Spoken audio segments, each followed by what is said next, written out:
Are you ready for some smart, plain talk on politics, Israel, and the law? It's the Andrew Parker Show. Let's roll.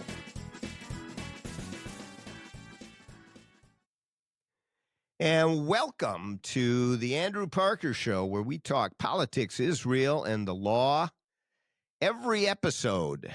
This being episode 394. Go to theandrewparkershow.com and get, well, you'll be able to download every episode from the beginning.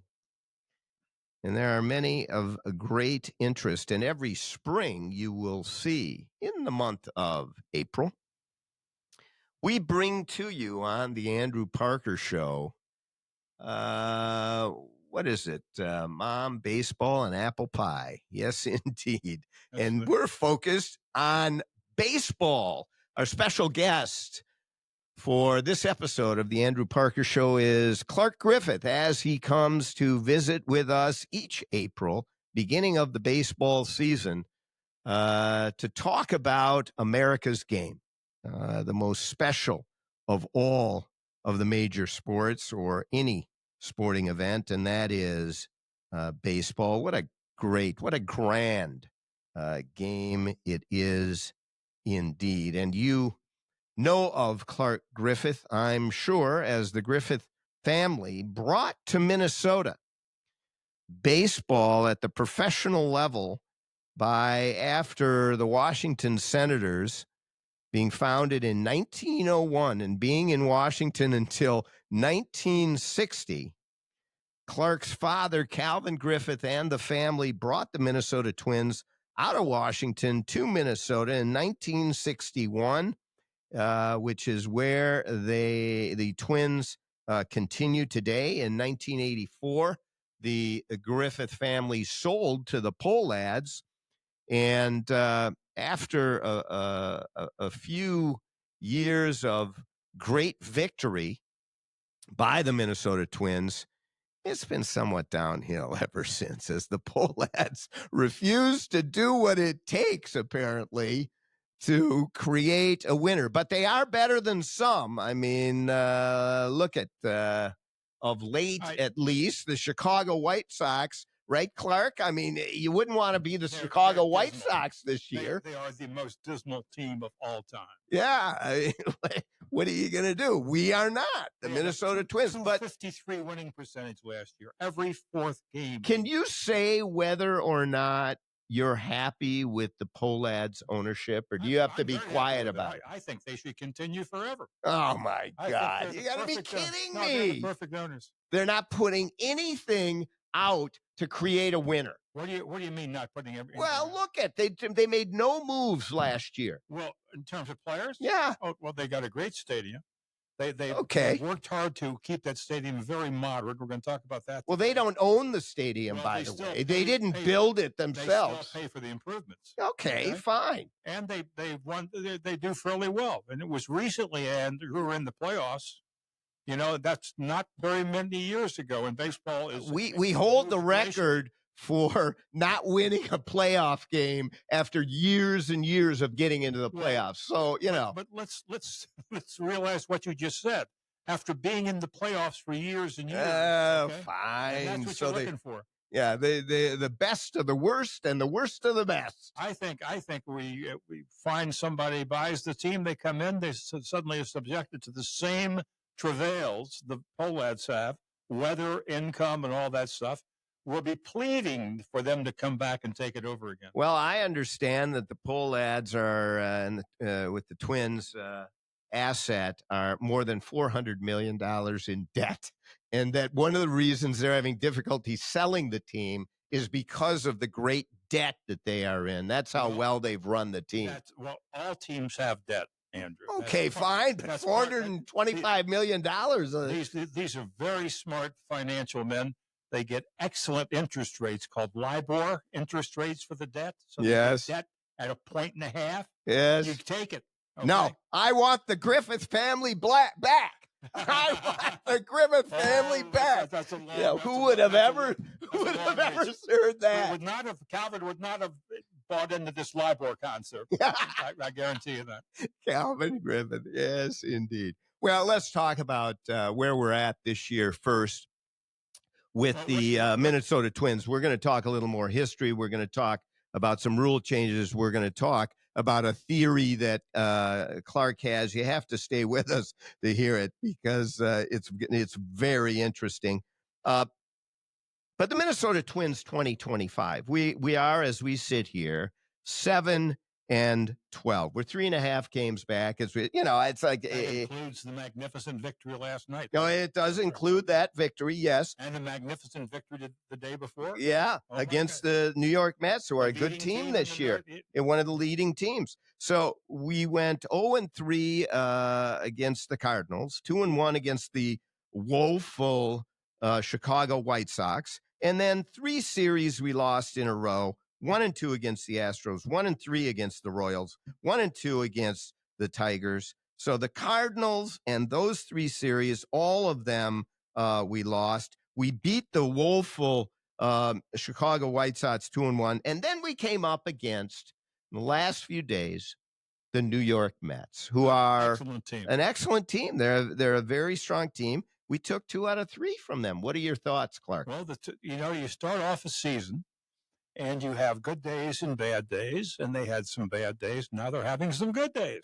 And Andrew, this is April, middle of April. Yes. And this goes until the last Sunday of September.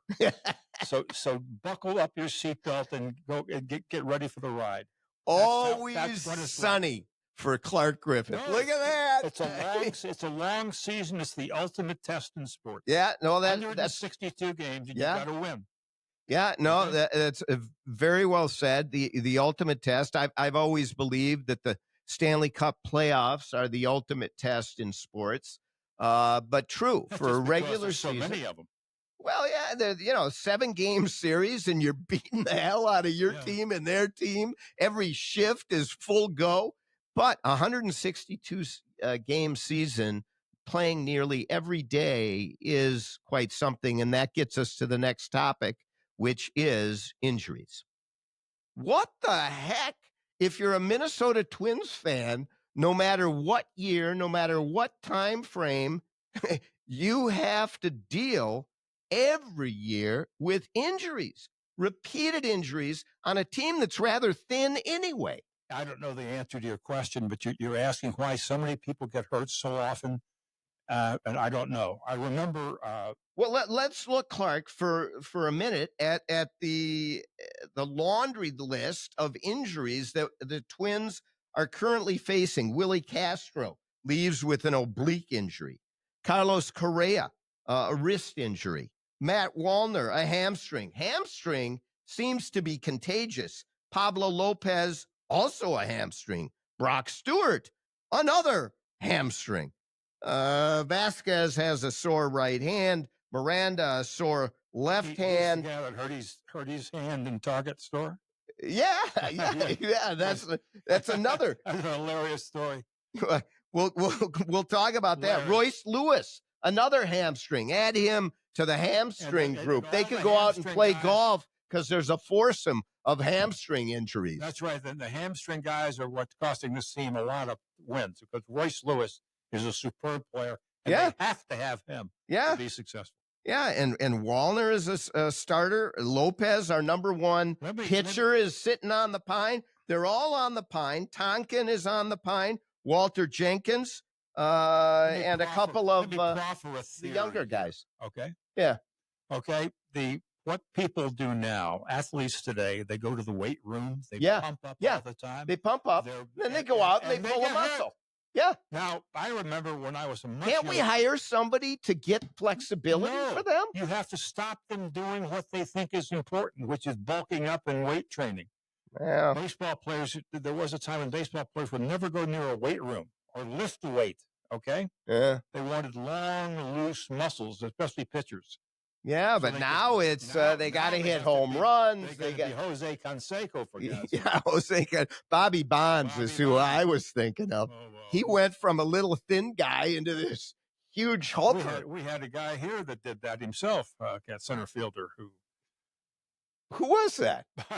Bouquet. Oh, The French fellow. yeah. Well, I don't know that he was doing that, but it's You absolutely know? it's absolutely essential that whether you're lifting weights or not lifting weights, that the Twins have a staff that makes sure that when anybody walks out onto the field, that they are sufficiently warmed up, that they're sufficiently stretched and flexible. And whoever's job that is to do, they're just not doing it very well. They have one job. Try to make sure guys don't get injured. Blaming it on people who may be doing everything they possibly can. Well, maybe. But they can't avoid the inevitable, which is it's year in, year out, Clark. Young athlete gets, they got to get all the weight machines out of the clubhouse. That's all. And also make sure we want you to be in bad shape. We not bad shape. Different kind of exercise and run. Yeah. Okay. Do that kind of stuff. Run, stretch, do that stuff. Well, you would think that we would have figured it out by now, so we don't have to suffer through the game upon game of injured players. There's a vanity play with the weight room. You look. I get it. People love that. Well, I get it. And now a word from our sponsors.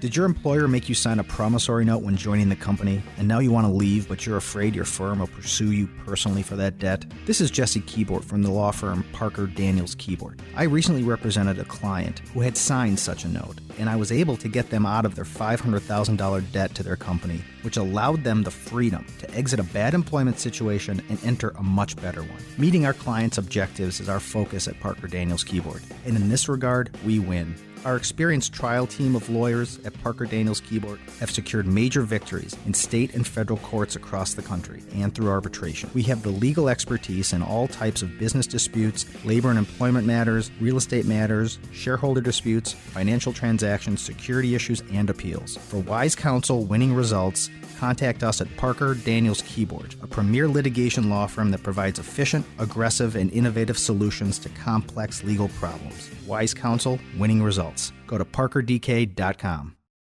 Looking to grow your wealth with exclusive opportunities? At True North Private Investments, they focus on alternative investments designed for forward-thinking individuals just like you. Explore private equity, private real estate, and private credit opportunities that go beyond traditional markets. And it doesn't stop there. Their experts craft unique tax strategies to help maximize your returns and minimize your federal and state tax liabilities. Your future deserves innovation. Your portfolio deserves True North. Call them today at 619-455-0275 or visit investtruenorth.com to get started.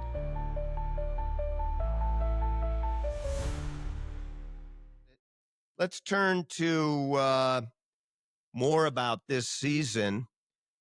There have been a couple of rule changes. I want to get your thoughts on them, Clark. And we're talking to Clark Griffith of the Griffith family, owners of the Minnesota Twins, from having brought them here in 1961 from Washington until selling the team some 23, 24 years later in 1984 to the very popular, or not so much, Carl Pohlad family. The Griffiths owned the Twins during all of those years. So this Clark Griffith is someone who knoweth what he speaks when it comes to baseball, certainly. So the two rules that that comment. No qualification. Limitation. No limitation. The two rules I want to have you comment on. One is there have been violations or allegations that teams have been violating the shift rule, which is where you shift regular position players over to one side of the infield due to the analytics of a particular batter and where they hit the ball all the time. And so we put into effect in Major League Baseball requirement that the second baseman or the shortstop can't cross over second base into other territory. So what they do What's the purpose is of that? they wait until the pitch is thrown and they run over and they violate the rule and the spirit of the rule. So this year they have determined that any violation of the rule will result in a base for each runner on base pads. So If there's a violation, if there's a runner on first and second, and there's a violation, they move to second and third. Second and third. They score. I don't know if they. You know what? I don't know if they get home plate based on the rule. So you put a guy on third, you essentially stop the rules from being enforced. Yeah. Okay, and that's good. Well, we'll figure this out. Yeah. I don't know if we'll figure it out or not. And then what about base running to first base? Has been the same for years and years and years. Now 100 years. They're shifting it to you have to stay in the dirt, and you can also run on the left side of the foul line in the dirt, but not on the grass. I don't understand the reason for this rule. The old rule was, and people used to look at the first base line, and it went down, and they had a second line about halfway down on the right side, okay? And that was the line you had to run between. Right. If there's a play Yeah. at the home plate, and the catcher's throw to first might be impeded by your presence on the baseline. Yeah. Okay? Guys are going to get beamed. What's wrong with just saying stay to the right of the line the last halfway down to the down to first base? Nah. You want to avoid the tag. But now you're making it hard for the catcher to get a throw. Yes. Now the runner's going to obviously impede the catcher's ability to throw the ball by running down the left. And he's going to throw it, and he's going to hit runners who are running down there. Well, what I'm saying is they're trying to save something. There's some policy. Yeah, I don't understand it either. They're trying to make it easier. The next, making it harder. Yeah. The next rule that they did not implement but have been toying with, and it has been considered for a vote by the owners, though it is not on the table any longer, is the golden at bat rule. And I want to hear what Clark Griffith thinks of the golden at bat rule, which is a rule that each team has one golden at bat per game, which means at any point in the game, they can send anyone up to be the golden batsman for whoever it was that was going to bat and not lose that person in the field. That's so ridiculous. I can't even start to comment upon it. Well, with the DH, what do you think? I mean, it's not far from the DH. DH is a fairly complicated rule. The DH says one player can be a batter and not a fielder. Okay? Right. Okay. Well, that changed baseball quite a bit. You take the pitcher out Yeah. as a hitter. Okay? Yes. But there's still a batting order. Yes. And you can't move a DH from seventh to first. Okay, you can't. The DH. You could do that under the golden at bat rule. Yeah. You can take Harmon Killebrew. Yeah. Batting third in the last inning. In the last inning, bringing him in again. Yeah. Okay, that's ridiculous. Well, it'll bring more fan excitement. You put the home run hitter. There's a lot of fan excitement already. Yeah. I'll tell you, But you can't be ridiculous. It appears to me that it is the type of change that when they put the DH rule in, they were seeking a certain result. This is the same kind of result. Bring more excitement. Why do we have to sit through the pitcher batting? Let's have a DH up there so we can. I've done a lot of analysis on that, and actually there wasn't that much difference between the pitcher and the DH. No, not the pitcher and DH, but the DH and the number 9 hitter. Oh, really? Okay. The pitchers never hit. Yeah. Or they never hit in critical situations. You always said pinch hitters for pitchers in those situations. Oh, yeah. So if you that created a lot of strategy because you got to pull the pitcher. Do you want to pull the pitcher? That's a big negative. By pulling a pitcher who's effective, you make it easier to hit when the next guy comes in. Yeah. Okay, so there's a benefit. But you don't have that pitcher on the mound next inning. That's right. That means the hitting's easier. Hitting against teams easier, okay? Yeah. You know, Interesting. Sandy Koufax wasn't a great hitter, and he's pitching a no-hitter, Yeah. if it's a 1-1 in the 9th inning, he has to come out for a hitter. See, look at this. You got to come to the Andrew Parker Show. I know something about politics, Israel, and the law, but when it comes to baseball, I'm being tutored here by Clark Griffith on some very important points. I'll tutor you on Israel Yeah. and the law, too, if you want me to. All right, we'll have to get to that next. Okay, so I wanted to ask you, Clark, you've been thinking about baseball for many years. You're a baseball mind, a baseball guy, one of the few of us who got to attend for many years owners meetings and get inside baseball stories, if you will. What do you think about where the game is today and how we can continue to have parity when the big markets are gobbling up all the best players? Well, you have to change the rules, okay? And you change the rules. It's interesting you say that, use the term parity. Parity is an NFL term, okay? Parity is an NFL term that was created in the 1950s, okay? When I was a very small lad, I might add. But I was sitting at the lunch table one day when George Preston Marshall, the magnificent owner of the Washington Redskins, came to lunch.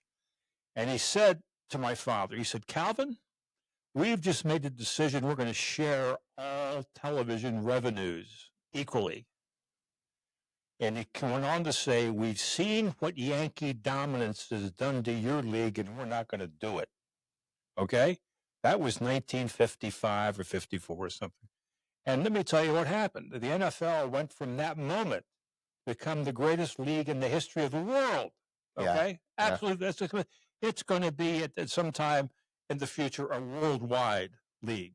Would you ever think that someone from the Griffith family would be making a speech in support of revenue sharing for TV? Absolutely, you would. From Minnesota, of course you would. What do they think in Boston, and New York, and L.A.? My last official act in baseball was I was negotiating, working on a plan to institute NFL-type revenue sharing broadcast in baseball. Okay, that's what I was at a meeting in New York and doing that. I got called out of the meeting. And I was told to the phone, it was Peter Dorsey, our lawyer, not our lawyer, not my lawyer anymore, their lawyer. The Dorsey Whitney guy. He called me and told me I'd been fired. So I walked back in the room and I said, guys, this is over. I'm fired. So we ended that conversation. That's the most important thing that could ever have happened for the Twins. And it ended right there that day in 1984. Yeah, unbelievable. They're trying to do it again, by the way, Andrew. It keeps coming. How do you mean?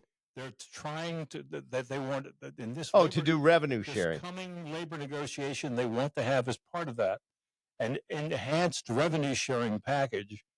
But this is how difficult. The players want it too, right? No, not necessarily.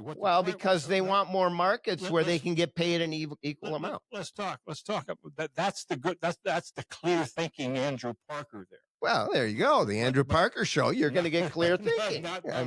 Not all of them think that way. The Players Association attitude for 50 years maybe, or has been that they want big market teams to make lots of money so they can pay lots of money to the players.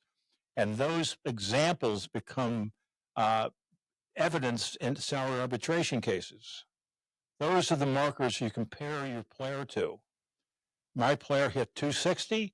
That player hit 270. He's making $80 million. We should make 70. Okay, and arbitrators look at this. That makes some sense to me. So they like the money being paid.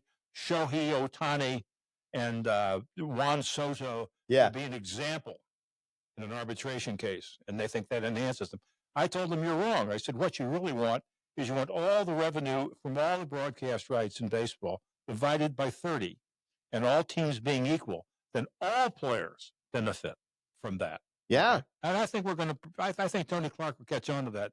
And the interesting thing, if you look at that, it seems to me that if there's no revenue sharing, a few of the greatest players get all the money, and all of very good players get less money. Whereas if you spread it over 30 teams, your best players are going to get the top dollars, and these are guys that previously were getting lesser money. But all your players, everybody makes more money then.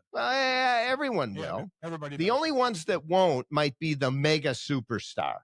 Yeah, and what you want to do though is you want to distribute the money more equitably. Yeah, it seems to make sense. It's somewhat of a communist idea, but this is one case where that share. Yeah, this is a sport. This is a sport. You never thought you'd have Andrew Parker supporting a communust idea, did you? Or did you supporting it also? Clark Griffith. That's right. Okay? Yeah, unbelievable. Well, we're talking baseball with Clark Griffith of the Griffith family, owners of the Minnesota Twins from 1961 to 1984, at which point they sold to Carl Pohlad, many of us view as the Darth Vader of baseball. And Pohlad's continue to own the team to this day, holding the record for the most first-round playoff losses in a row in MLB history ever. And that goes back to the 1800s. That's how long that goes back. I don't know. They threw the coin up and went to the field. So I actually what do you have to tell us about your, what is it, a fifth game theory? Yeah, okay, fifth game theory. You have these. Then I'm going to talk, so don't leave. No, I want to talk about pitching after we're done with this. Andrew, you've told me that the audience for the Victory Hour, now the Andrew Parker Show, is probably the most intellectually gifted radio audience in the country. Yeah, and they're listening right now. You've proven that several times. We've had by call-in people calling in, have proven their intellectual capacity and being exemplary. So here's what we're going to talk about today. We're going to talk about how to watch baseball games, how to divide baseball games into the a new producer here somewhere. How to divide baseball games into three segments. Okay, the absolutely essential, the must wins, the must loses, and the fifth games, which is where the game is in doubt, and that's the game you want to watch. And that's the one you need to win if you're going to get to the playoffs. Starting right now, this is the 18th, 19th, or 20th, or whatever day this broadcast of April. And this season goes until the last Sunday of September. Okay, that's a long time. None of us, some of us can't even contemplate that length of time. And then Reggie Jackson shows up after that. That's right. Yeah. So that's 162 games. The rule is that at the end of that period, it's that last September, this last Sunday in September, you will find that every team in Major League Baseball has won at least 60 games, and every team in Major League Baseball has lost at least 60 games. Okay? Yeah, okay. The Dodgers last year, with their magnificent winning percentage, still lost 64 times. Yeah. Okay?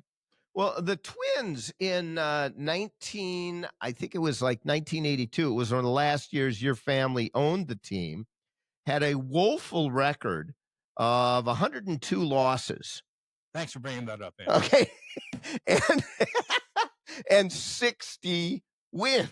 But they did have 60 wins. 60 wins. Yeah. Okay, so you have people winning 60 and losing 60. That leaves 42. Which are in between, which I call the fifth games. The teams that win pennants are the teams that win this fifth game.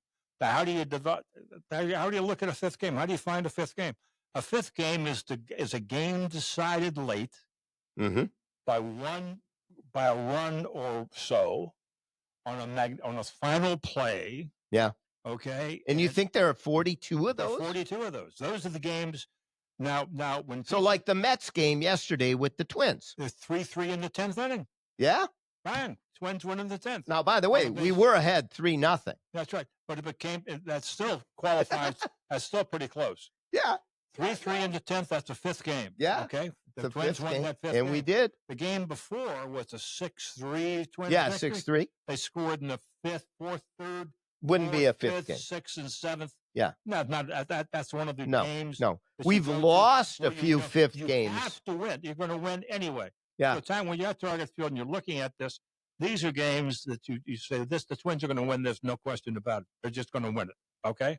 Other team, line drives are being caught. The balls are being popped up. Yeah. Twins are going to win it. Scored third inning, 4th inning, 5th inning, 6th inning. Fascinating. Okay. Now, so you got to watch those. There are other games where no matter what you do, Griffin Jacks comes in and throws, a long ball. So you got to pay attention to these things. Very, very interesting. And I bet most of you did not think about the 5th game. 5th game theory. Yeah, they didn't. No. You can all go out now and talk to your baseball friends and relatives. Yeah, about the 5th game theory. Describe to them the 5th game theory. All right, let's talk predictions, Clark, as we do at the end of each of our times together in April as we start to look at Major League Baseball. We have You've kept track of some of my predictions before. Yeah, and they have been quite good, actually, quite spot on. The pitching this year, Clark, just to remind you, we've got Lopez, Joe Ryan. Lopez is injured right now, but normally Bailey Obear, this Richardson fellow, who's getting a little better, Simeon Richardson, and Paddock, who seems to just not be able to find his way, he gets injured, etc. And then we've got, excuse me, a pretty solid bullpen, I think, with Varland and Jax and Colombe and Sands, Alcala, and, of course, Duran. What do you think? How do you measure up the Twins' pitching versus other teams? And how do you think we're going to do this year? I think the Twins' pitching is sufficiently skilled. So if the offense can get it going, they'll be a 500 team or better. Okay? A what? 500 or better. Oh, 500 team or better. Okay. If, however, they have to get the offense going. Yeah. The offense is based upon the skills of 3 essential players. Mm-hmm. That usually in the lineup, it's a 3rd, 4th, and 5th hitters. Mm-hmm. In this game, it's Correa, Lewis, and who am I forgetting? Buxton. Okay. You have to keep those 3 well, playing every day, and producing, and you'll have a pretty good team. Those 3. Buxton last night, for example, curiously enough, according to the rules, he made the last out in the 9th inning. Yeah. Okay. 3-3 game, he makes the last out in the 9th So inning. he gets to be on second. He gets to be on second base. Yeah. Starting the 10th, and he scores on a single to right field. Yeah, it's. I can't believe it. Talk about good luck, man. Have Buxton. Well, yeah. Buxton make the last out, so he goes. And because you got Lewis on the pine with an injury and Correa having to leave with an injury. You got to have Correa, Lewis, and Buxton playing well. Yeah. And then they'll do fine. And then we have fill-in players beyond. Every team has a situation. Every team has a core of players, offensive players, that produce the runs for them. Okay? You see the Mets, you got Soto and the left-hand hitting. Yeah, I can't remember who he was, but he did well last night as well. But, interestingly, as much as every team has those 3 core to their lineup, revenue sharing would allow each team to have an even more even 3, 4, 5 That's a perfect batters. World. Perfect world. Yeah, perfect world.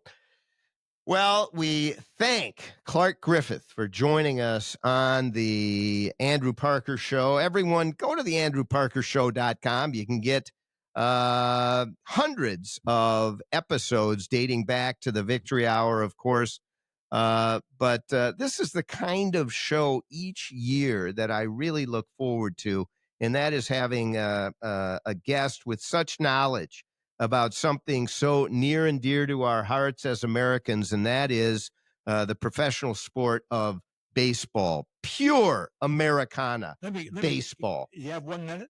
We do. Let me take a minute and describe another reason to attend Target Field this year. Oh, yes. Okay? Absolutely. I'll be there often. I hope everyone is.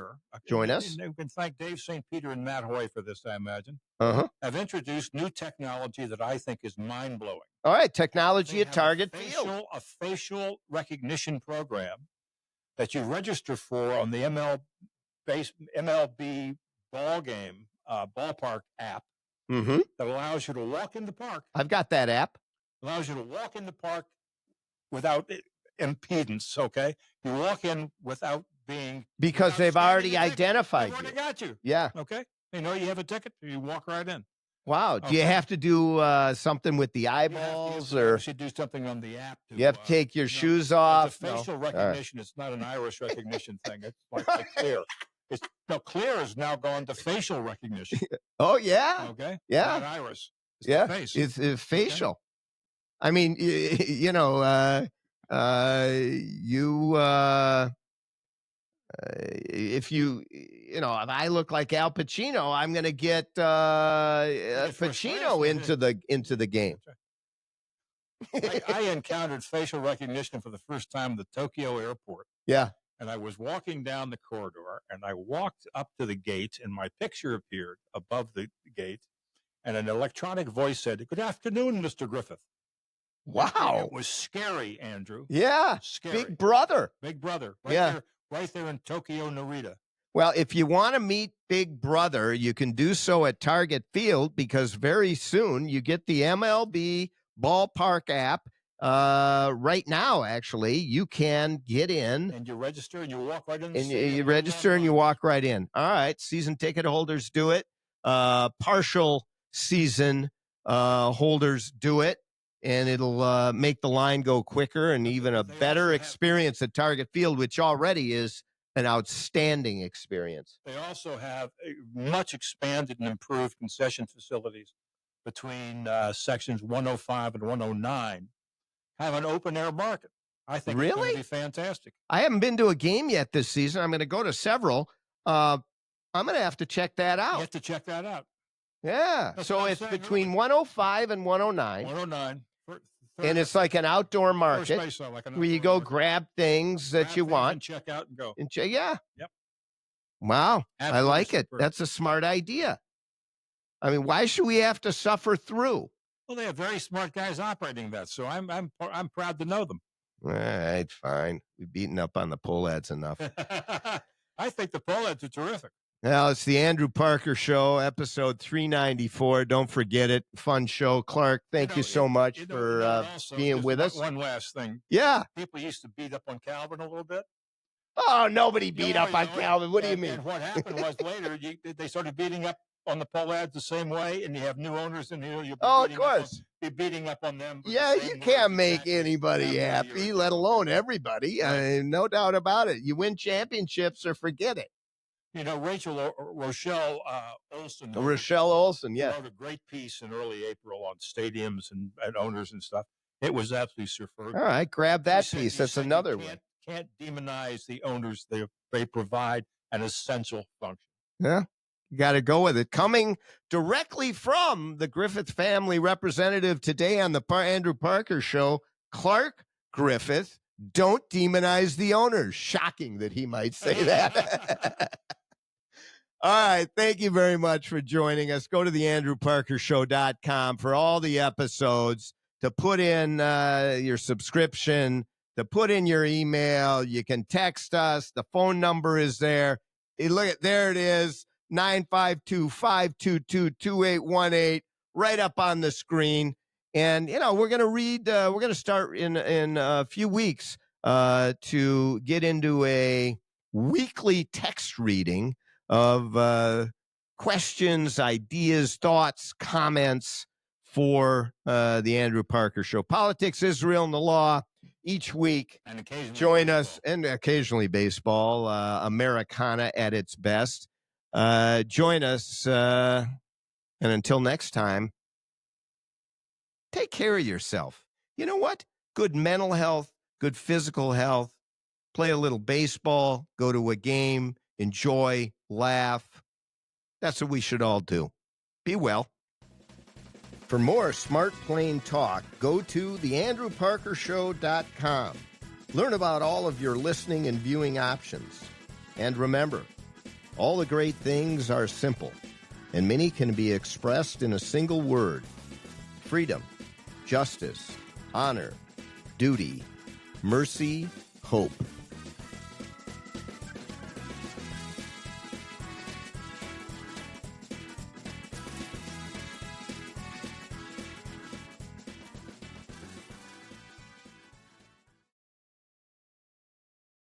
This episode of The Andrew Parker Show is sponsored by Parker Daniels Keyboard and True North Private Investments.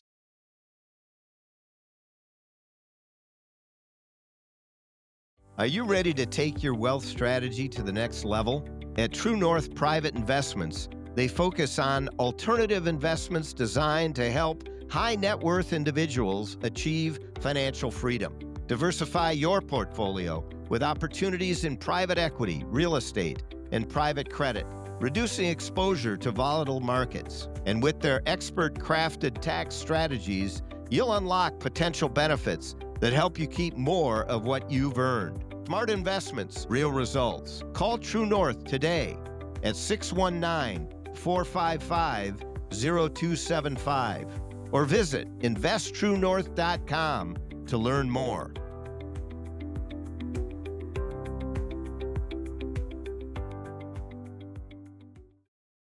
A record of success second to none. Parker Daniels Keyboard Law Firm, the numbers tell the story.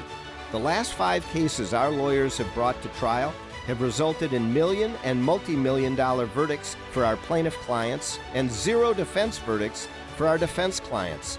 Put simply, we try cases and we win cases. Hi, I'm Andrew Parker. At Parker Daniels Keyboard, we take our work personally and we go the extra mile. That is why some of the biggest law firms, locally and nationally, send cases to us to handle when they can't. If you have a challenging and critically important business or personal legal dispute that must be favorably resolved, whether regarding a contract matter, a business divorce, a real estate dispute, an employment dispute, a civil rights or defamation matter, plain talk, if it's a big deal, contact us at Parker Daniels Keyboard. Wise counsel, winning results. Go to parkerdk.com.